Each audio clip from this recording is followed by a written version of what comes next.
La felicidad no es un tesoro por descubrir o un don concedido a unos pocos.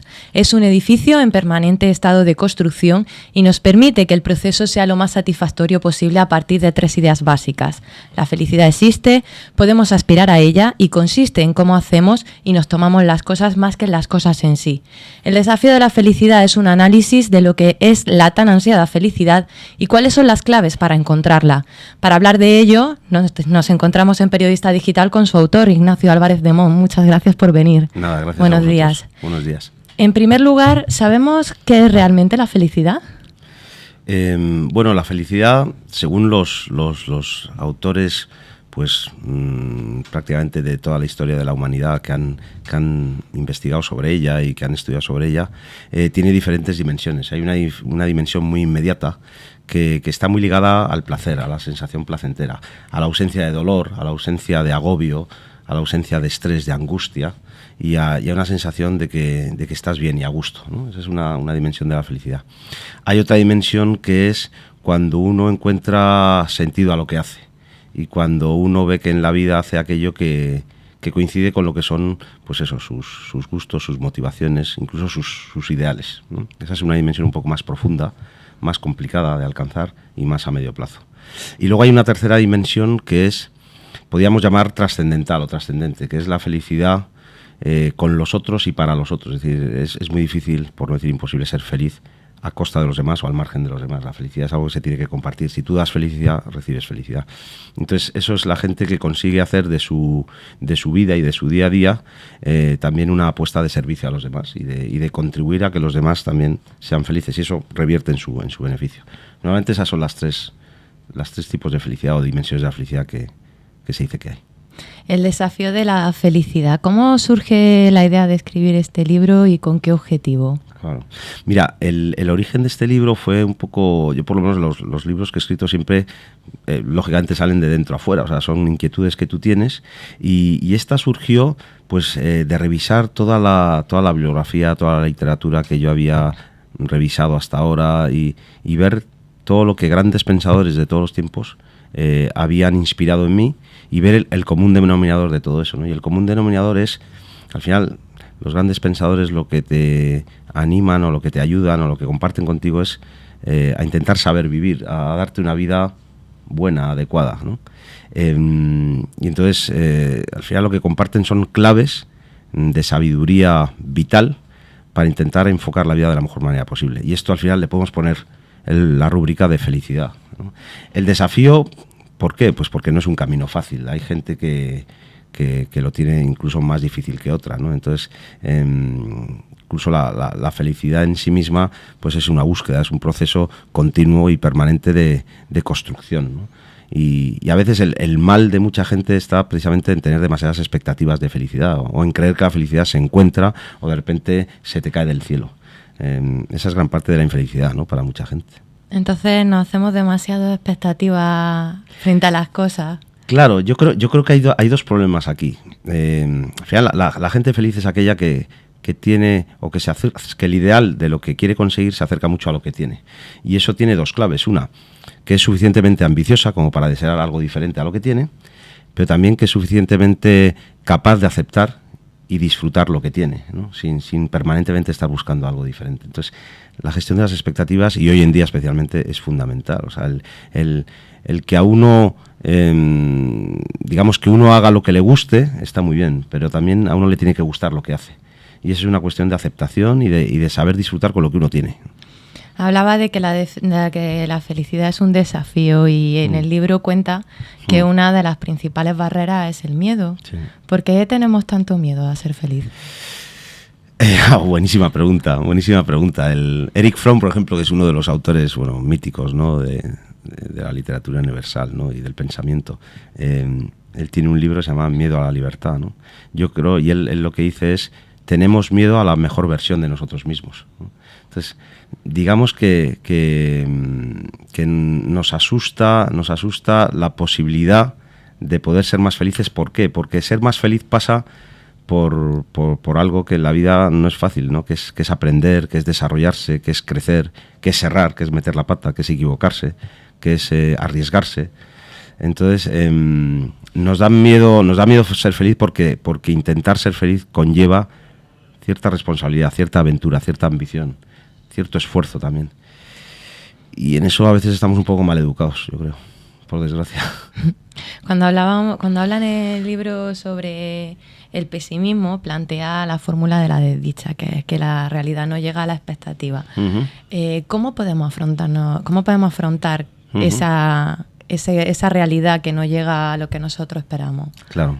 Bueno, hay una frase que me gusta mucho que para mí sintetizaría lo que es el secreto de la felicidad de mucha gente, ¿no? Que es tener aspiraciones elevadas, expectativas moderadas y necesidades cortas, ¿no?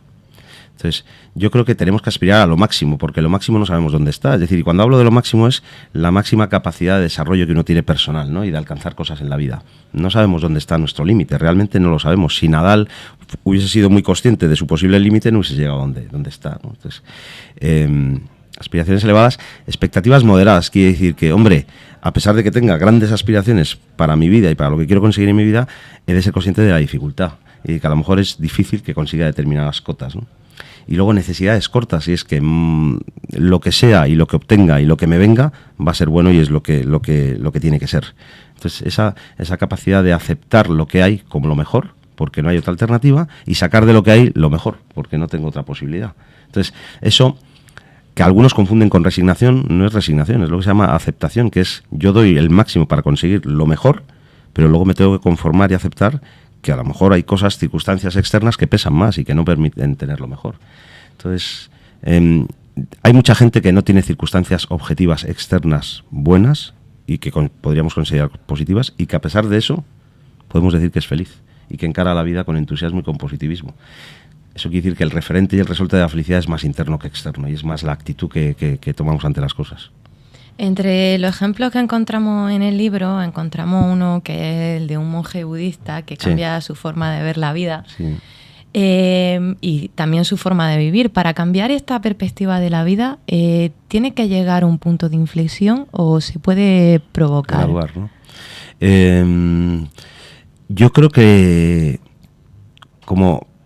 la gente puede cambiar, pero quizá no mucho.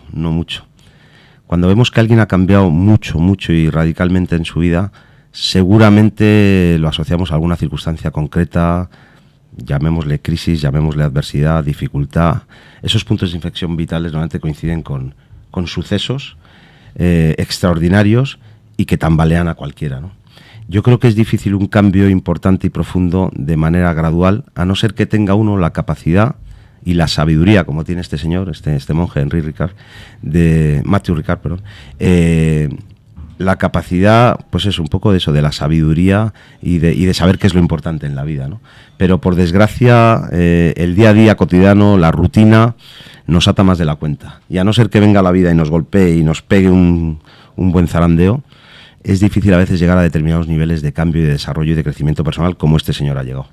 Hace falta una sabiduría que por desgracia no todos tenemos. Otro ejemplo que pone, seguramente el más conocido por todos, es el de Steve Jobs. ¿Cómo puede ser fuente de inspiración para aquellos que quieren conseguir la felicidad? Pues mira, Steve Jobs, ahí tenemos el discurso que él hizo en la Universidad de Stanford, que está al alcance de cualquiera, pues se puede ver en la red y demás. A mí lo que me encantó de ese discurso es que primero él cuenta la historia de un triunfador, pero que tuvo muchos fracasos y que fue capaz de levantarse de cada uno de esos fracasos que tuvo. Y la clave para levantarse una y otra vez de los fracasos que tuvo fue lo que él llama la pasión, aquello que sale del corazón. Entonces, muy unido a la felicidad está un músculo que a veces tenemos un poco adormecido, que es nuestro corazón. O sea, nuestra cabeza muchas veces nos va a decir no vayas, no lo hagas, no te arriesgues, y sin embargo nuestro corazón va a tener unas claves diferentes, ¿no? Que la cabeza a veces no entiende, ¿no? Entonces él lo que dice es busca siempre aquello que salga de tu corazón, que te agrade de verdad, que salga de tu pasión, que te conecte con lo que más quieres y amas en la vida, porque eso es lo más esencial tuyo y eso es lo que, digamos, es la clave de tu felicidad. Él se enfrentó en su día a la posibilidad de morir Desgraciadamente, últimamente esa posibilidad no la pudo superar. Y también decía eso, decir, mira, la vida es finita, es limitada, no la podemos desaprovechar y no podemos permitirnos estar viviendo una vida de otros. Entonces hay que vivir la vida que uno debe vivir, y para eso hay que conectar con lo más profundo, lo más esencial, que son nuestros sentimientos, nuestras emociones, nuestro corazón. Hablábamos antes de la resignación y de la aceptación. ¿Cómo podemos pasar de una a otra? Claro. La diferencia entre la resignación y la aceptación es que el que resigna no ha intentado lograr aquello que quiere lograr. No ha dado todo lo que tiene para lograr lo que quiere lograr. Entonces la resignación es como una página de un libro que siempre que abrimos el libro sale esa página. No la superamos. Porque en el fondo nos deja mal con nosotros mismos. Es decir, nos recuerda que no hemos llegado donde debíamos. La aceptación, sin embargo, es cuando tú haces un esfuerzo máximo por lograr algo, y sin embargo, por lo que sea, no lo has podido lograr, porque hay otras circunstancias que pueden más que tú. Digamos que tú no estás feliz ni exultante, porque no has llegado al objetivo que querías, pero sí que tienes la serena capacidad de aceptar que has hecho todo lo posible por lograrlo. Por lo tanto, esa página sí que la pasas. Y eso te permite seguir leyendo el libro de la vida, es decir, volver a otros proyectos, a otros retos, a otros desafíos, ¿no? No se le puede pedir más a aquel que da todo lo que tiene, pues es un poco la aceptación. Si tú has dado todo lo que tienes y no has conseguido lo que querías, pues libra otra batalla, vuelve a otra iniciativa, a otro proyecto que seguro que saldrá.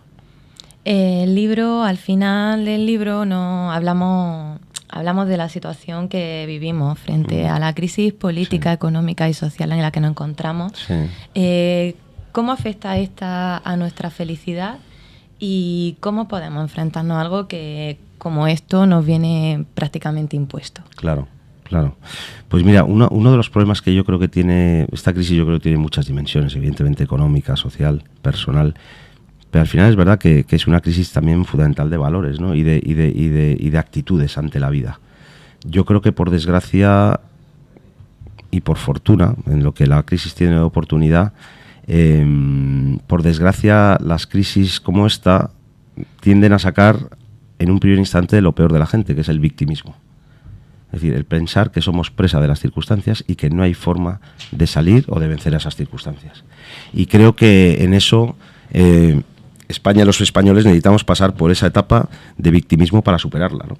Creo que lo que la crisis tiene oportunidad es el asumir y aceptar que en la vida, de los atolladeros, de los problemas, de las encrucijadas, de los conflictos, quien primero tiene que salir es uno mismo y con sus propios resortes. Entonces creo que esta crisis ha de ser buena para que cada españolito de a pie entienda que es el primer responsable de salir de donde está y de sacar resortes y recursos que ni siquiera a lo mejor pensaba que tenía. Sé que esto es bien fácil decirlo y muy difícil aceptarlo, aplicarlo, ¿no? Pero yo creo que es la única salida, es decir, y es algo bien obvio. Yo creo que por más que tengamos ahí a la Unión Europea, a la Merkel o al Hollande, quien tiene que salir de esta crisis somos nosotros. Y tenemos que revisar qué es lo que nos ha llevado a ella y cuáles son los nuevos resortes que tenemos que sacar. Yo creo que una idea clave es la de la responsabilidad. Es decir, sé que la gente tiene derecho a protestar y que mucha gente además tiene toda la legitimidad para hacerlo. Pero creo que como sociedad nos debemos dar un paso más, y el paso más es, bueno, ¿y ahora qué hacemos? ¿Y ahora cómo salimos de esta? ¿Qué resortes nuevos vamos a sacar? Desde la responsabilidad de cada uno. Y ya para terminar, ¿cuál aconsejaría a nuestros espectadores que como primer paso para poder ser felices? Pues mira, un primer paso yo creo que es revisar los motivos a veces absolutamente injustificados y los momentos absolutamente injustificados de infelicidad que nos damos a diario. Yo creo que ese es un primer paso. Es decir, hay buena parte de la de la infelicidad que nos damos que es absolutamente gratuita, artificial, imaginada, basada en suposiciones, en esquemas y en expectativas falsas. Entonces, creo que en muchos momentos de nuestra vida pasarían de ser desagradables a ser un poco más agradables si simplemente tomáramos conciencia de que eso en parte depende de cómo nos tomemos las cosas y cómo las asumamos. Yo creo que ese es un primer paso, es decir, dejar de darnos momentos de infelicidad gratuita, que vienen, pues eso, de lo que hablábamos antes, de angustias, de miedos, de incertidumbres. A partir de ahí, empezando a ver la vida en el día a día y en lo cotidiano de otra manera, pues bueno, dar pasitos en el sentido de eso, de esa responsabilidad que hablábamos antes. Es decir, parte de esa felicidad que nos puede estar esperando la tenemos que construir nosotros. en el día a día y con los más cercanos y dedicando lo mejor de nosotros a nosotros mismos y a los demás. Pues muchas gracias, Ignacio, por acompañarnos en Periodista Digital para presentar el desafío de la felicidad. Gracias a ti.